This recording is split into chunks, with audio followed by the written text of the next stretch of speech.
Yes, good evening po Ma'am Nancy. Ngayon po ay meron po ako sa inyo katanungan sa naganap pong rally kanina. So ano naman po ang masasabi niyo po sa ginawa nilang pagtitipon-tipon at panalangin para ma-impeach si Bibi Sara? Iwan ko sa kanila. Para silang walang alam sa mundo. At ano pa po? Ano yung masasabi? Magdusa sila sa ginawa nila. Bakit naman po kailangan po nila magdusa sa kanilang mga ginawa? Eh, alam ba nila yung ginawa nila? At sa, Parang wala silang alam ah.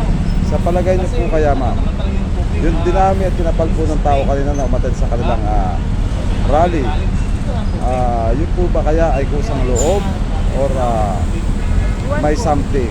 Baka nabayaran yun.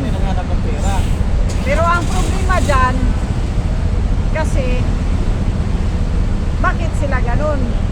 Nadala pa rin sila sa pera. Dapat mag-isip-isip muna sila bago pumayag ng mga ganyan. Kasi pagdusahan din nila yan.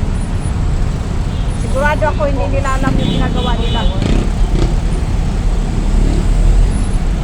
Pwede pong ipanalangin nila po sila sa kanilang mga pagkakasala. Magkos ay patawarin sila ng Panginoon na lumikha. Eh, sabi nga ni Jesus Christ nung nandoon pa siya sa nakabitin pa siya sa cross. Sabi niya, Ama, patawarin mo sila sa kanilang ginagawa kasi hindi nila alam ang kanilang ginagawa. So ano po may advice mo po sa kanila?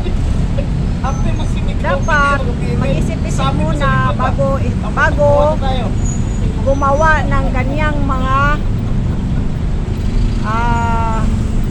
Hakbang?